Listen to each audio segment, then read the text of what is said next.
धन्यवाद हमें आमंत्रित करने के लिए। आप सभी को मेरा प्रणाम। हम डॉक्टर BRR सरकारी स्नातक महाविद्यालय में चेंडला के छात्र हैं। अपने छात्र कार्य के बारे में बताने से पहले मैं आपका परिचय मेरे सहपाठियों से करवाना चाहूंगी। सबसे पहले मैं वैष्णवी सिंह BA ईयर की छात्रा हूँ। भूमिका BSc तृतीय ईयर की छात्रा है। निकिता BSc तृतीय ईयर की छात्रा है।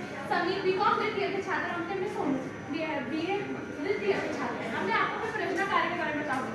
सबसे पहले हम जानेंगे इसमें हिंदी का महत्व, प्रतिबद्धता क्या है, प्रतिबद्धता के साथ प्रतिबद्धता से हिंदी का विकास और अंत में इसका निष्कर्ष। अब मैं आपको बताऊंगी कि हिंदी का महत्व। सन 1949 14 सितंबर को हिंदी को संविधान के 345 के अंतर्गत संघ सरकार की राजभाषा के रूप में मान्यता दी गई थी, जिसके बाद हिंदी की प्रगति बहुत ही तेजी से हो रही है। इतना ही नहीं आने वाले निकट भविष्य में हिंदी राजभाषा संपर्क भाषा के रूप में भी प्रचलित हो रही है और विश्व भाषा बनकर उभर आ रही है। विश्व के 160 विश्वविद्यालयों में हिंदी में पढ़ाई होती है। हिंदी एक सशक्त भाषा है। भारत जैसे बहुभाषी देश में भी हिंदी संपर्क भाषा के रूप में बनी हुई है और साथ ही साथ विश्व के सबसे ज्यादा बोले जाने वाली 3 भाषाओं में से भी एक बन चुकी है। हिंदी एक ऐसी भाषा है जो कि दुनिया भर में बोली जा रही है, जैसे कि भारत के 1 करोड़ भारतीय मूल के लोग पूरे विश्व भर में फैले हुए हैं जो कि हिंदी का प्रयोग करते हैं, जिससे हिंदी का प्रचलन बहुत ही तेजी से हो रहा है। इतना ही आने वाले निकट भविष्य में हिंदी संयुक्त राष्ट्र संघ की राजभाषा के रूप में भी नियुक्त हो सकती है। आज का युग कृत्रिम बुद्धिमत्ता का युग है। ऐसे युग में वही भाषा हम समाज में अपने वर्चस्व को बनाए रख सकती है जो समय के साथ वैज्ञानिकी एवं तकनीकी के साथ जुड़ी हो, और यह काम हिंदी में हो रहा है। यानी हमें यकीन है आने वाले भविष्य में हिंदी कृत्रिम बुद्धिमत्ता के साथ जुड़ के और भी तेजी से प्रगति करेगी। धन्यवाद। अगले विषय में प्रकाश डालने के लिए मैं अपनी सहपाठी भूमिका को बुलाना चाहूंगी। धन्यवाद वैष्णव। कृत्रिम बुद्धिमत्ता क्या है इसके बारे में अब मैं बताऊंगी। कृत्रिम बुद्धिमत्ता को अंग्रेजी में आर्टिफिशियल इंटेलिजेंस कहते हैं।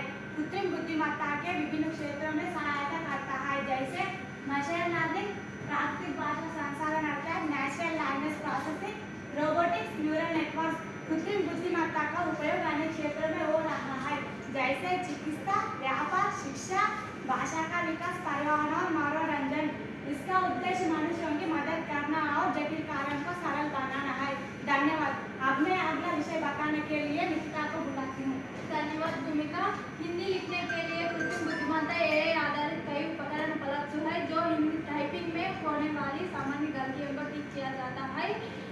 ये उपकरण अक्सर प्राकृतिक भाषा प्रसंस्करण, NLP और मशीन लर्निंग तकनीक का उपयोग करते हैं। यह कुछ प्रमुख AI आधारित कई उपकरण दिए गए हैं जो हिंदी लिखने में मदद करते हैं, जैसे गूगल इनपुट टूल, शिफ्ट की Hindi keyboard apps, PPT Hindi, Hindi voice typing, Rekha Hindi typing, Bharat input tool, shift, Microsoft और डाइन गूगल डॉट्स। ये उपकरण न केवल लिखने की गति को बढ़ाते हैं बल्कि हिंदी में टाइपिंग को अनुभव को भी सरल और सटीक बनाते हैं। AI की मदद से शब्दों के सही रूपों का सुझाव मिलता है और टाइपिंग में होने वाली सामान्य गलतियों को ठीक किया जाता है। अगला विषय बताने के लिए वैष्णवी को बुलाती हूँ। धन्यवाद निकिता। अब मैं आपको हिंदी के महत्वपूर्ण कृत्रिम बुद्धिमत्ता सॉफ्टवेयर के बारे में बताऊंगी। हिंदी के लिए कृत्रिम बुद्धिमत्ता पर आधारित कई सॉफ्टवेयर और टूल्स उपलब्ध हैं जो कि हिंदी के प्रसंस्करण, अनुवाद, लेखन और समात्मकता में मदद करते हैं। ये हिंदी के कार्यों को सरल बनाते हैं। ऐसे कुछ प्रमुख सॉफ्टवेयर के बारे में मैं आपको बताऊंगी। सबसे पहले गूगल ट्रांसलेटर और माइक्रोसॉफ्ट ट्रांसलेटर जो कि ऑनलाइन अनुवाद की सुविधा प्रदान करते हैं, साथ ही रियल टाइम और मल्टी पार्टी चैटबॉट सिस्टम भी प्रदान करते हैं। और इसके साथ ही जीबोर्ड और अक्षर भारत जो कि हिंदी टाइपिंग के लिए कीबोर्ड प्रदान करते हैं और शब्दों के सही अक्षरों का भी रूप प्रदान करते हैं। इसके साथ ही स्वर चक्र और वॉइस टाइपिंग जो कि वॉइस रिकॉग्नाइजेशन से लिखने की गति को तेज करते हैं। और Hindi English to Hindi translation आज की ये नई भाषा है जो हिंदी और इंग्लिश के मिश्रण से बनती है, जो कि आपको इसका भी अनुवाद प्रदान करते हैं और ये लिखने की भी गति को बढ़ाती है। ऐसे ही कुछ और भी आदि टूल्स हैं जैसे कि I translate, Bhasha tech, Tata consultancy services and tools और अंतिम में AI चैटबॉट्स। Thank you. अब मैं धन्यवाद। अब मैं अगला विषय बताने के समीर को आमंत्रित करना चाहूँगी। धन्यवाद वैष्णवी। मुझे आमंत्रित करने के लिए कृत्रिम बुद्धिमत्ता के बारे में बताऊंगा। कृत्रिम बुद्धिमत्ता के द्वारा हिंदी भाषा का विकास विभिन्न क्षेत्रों में निजी संस्थान और कार्यालय में हो रहा है। इस टेक्निक का उपयोग मुख्य रूप से NLP, नेचुरल लैंग्वेज प्रोसेसिंग, प्राकृतिक भाषा पुनर्स्मारण, अनुवाद, वॉइस रिकॉग्निशन और कंटेंट जनरेशन के क्षेत्र में किए जा रहा है।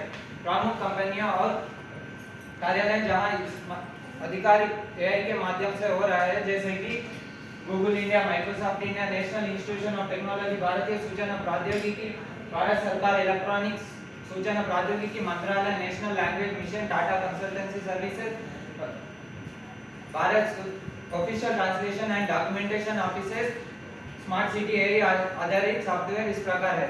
अब मैं इस इस परियोजना कार्य का निष्कर्ष बताने के लिए मैं सहपाठी सोनू कुमार को आमंत्रित करता हूँ। धन्यवाद समीर, मुझे आमंत्रित करने के लिए। अब हमारे परियोजना कार्य का निष्कर्ष मैं प्रस्तुत करूंगा। कृत्रिम बुद्धिमत्ता के माध्यम से हिंदी भाषा के विकास में कई सरकारी और निजी संस्थानों का योगदान है। यह संस्थाएं न केवल हिंदी भाषा के विकास में महत्वपूर्ण योगदान दे रहे बल्कि कई डिजिटल उपयोग और नई दिशाएं भी प्रदान कर रहे हैं। भारत सरकार के इलेक्ट्रॉनिक्स एवं सूचना प्रौद्योगिकी मंत्रालय ने भारतीय भाषाओं के लिए कई एआई आधारित पहल शुरू की है। इनमें से मुख्य रूप से भाषा संसाधन NLP तकनीकें और मुख्य भारतीय भाषाओं में होने वाली एआई से प्रशिक्षित करने की योजनाएं शामिल हैं। अगर आज मैं एक वाक्य में कहूं तो एआई का युग है और हिंदी भाषा के विकास में एआई का महत्वपूर्ण योगदान है। एआई के माध्यम से हिंदी भाषा के विकास में हिंदी भाषा में अनुवाद, टाइपिंग, कंटेंट निर्माण, वॉइस रिकग्निशन जैसे क्षेत्रों में बहुत सारी संभावनाएं खुल रही है। इस परियोजना कार्य को आपके सामने प्रस्तुत करने का अवसर प्रदान करने के लिए सबसे पहले हमारे प्रधानाचार्य को और सीसी के अधिकारियों को और विशेषकर आज के न्याय नेतागण और यहाँ पर पधारे सभी गुरुजन और सभी साथियों को मेरे समूह के तरफ से बहुत बहुत आभार प्रकट करता हूँ। धन्यवाद। जय हिंद।